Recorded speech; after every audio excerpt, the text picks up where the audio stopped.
म्हणजे निधी मिळाला नाही असं खरं तर सुप्रिया सुळेंनी तुम्ही मला किती वर्ष ओळखता सगळे पत्रकार? तो रस्ता आहे फक्त 600 मीटरचा. का दर मंगळवारी माझ्या घरी देवगिरीला राष्ट्रवादी काँग्रेस पक्षाच्या सगळ्या आमदारांची MLA सगळे मंत्री, प्रांताध्यक्ष, प्रफुल्लभाई असे सगळे प्रमुख लोक असे सगळ्यांची मीटिंग असते दर मंगळवारी. जर एखादी सुट्टी झाली तर गोष्ट वेगळी. आणि त्यावेळेस आम्ही सगळेजण बसतो आणि चर्चा करतो. काल शंकर मांडेकरनी बनेश्वरच्या रस्त्याचा प्रश्न माझ्यापुढे मांडला.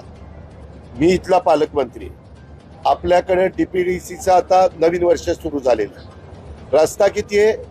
600 मीटरचा. म्हणजे असा कुठं फार मोठा पण नाही. 600 मीटरचा रस्ता मला काल शंकर मांडेकरनी सांगितल्यानंतर मी शंकरला सांगितलं, तू मागणी, त्याचा तो मतदारसंघ आहे कारण तो विधानसभेचा आमदार आहे. मागच्या आमदारांनी तो लक्ष द्यायला पाहिजे होतं, त्यांनी दिलं नाही.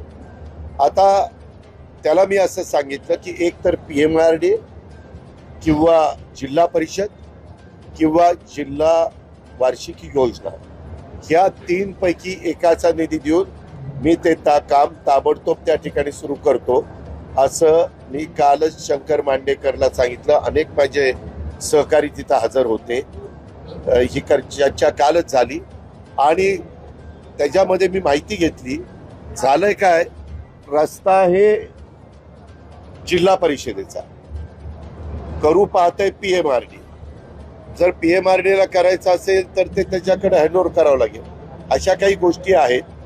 तर मी कालच सांगितलेलं असल्यामुळं त्याच्यातनं मार्ग काढून ते मी TV ला बातमी बघितली की 2 तारखेला काम सुरू करणार आहे.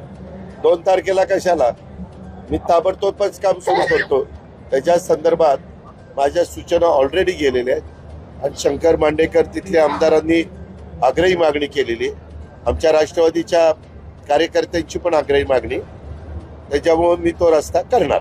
खासदार उपोषण करून त्याच्यामध्ये स्टंट करताना पाहिलं जातं. No comments. त्याच्या संदर्भात मी पण आज 35 वर्ष काम करतो. तुम्ही पण मला बघितलेलं. 600 मीटरच्या रस्त्याकरता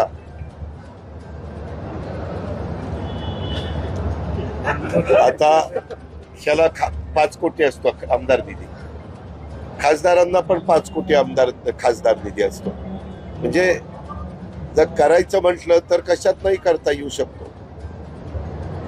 एखाद्या व्यक्तीला, आमदारांना किंवा खासदारांना किंवा लोकप्रतिनिधींना नाही ते करूनच पाहिजे तर ते त्यांच्या खासदार निधीतनं, आमदार निधीतनं एका मिनिटात सांगू शकतात या रस्त्याला किती पैसे लागतात, 25, 30, 50 काय लाख हे धरा आणि रस्त्याचं काम सुरू करा. महाराष्ट्राच्या निवडणुकीत मोठा फ्रॉड झाल्याचा आरोप काँग्रेसने त्याच्या अधिवेशनात केला. अरे आता एवढ्या दारुण पराभव झाल्यावर असलं काही काही यांच्या सुपीक डोक्यात या कल्पना सुचतात. आता आमचे 100 दिवस झालेत. आम्ही कार्यक्रम राबवतोय, सगळ्या काही गोष्टी करतोय आणि किती 55 लाख काहीतरी वोटर जास्त झाले म्हणे. वास्तविक सगळ्यांना, शेवटच्या पत्रकार मित्रांनो तुम्हालाही माहिती आहे, कुठल्याही राजकीय पक्षाला किंवा कार्यकर्त्यांना किंवा नेत्यांना शेवटपर्यंत यादीमध्ये नावं टाकता येतात आणि जर काही लोकांनी बोगस नावं टाकली, ती पाहायला मिळाली तर ती कमी पण करता येतात. त्याच्यामुळं त्याला काही अर्थ नाही. आम्हाला आमच्या लाडक्या बहिणींनी पुन्हा सरकार येण्याच्या करता फार चांगल्या पद्धतीनं पाठिंबा दिला, सहकार्य केलं आणि हे त्यांना काय झालं, लोकसभेला ते 31 निवडून आले तेव्हा काही झालं नाही मतदारांच्या बाबतीत. ते सगळं अतिशय आलबेल झालं आणि आता मात्र दारुण पराभव झाला की लगेच मतदारांची संख्या वाढवली. ईव्हीएम खराब आहेत, ईव्हीएम काहीतरी मॅनेज केले गेले, असं नसतं.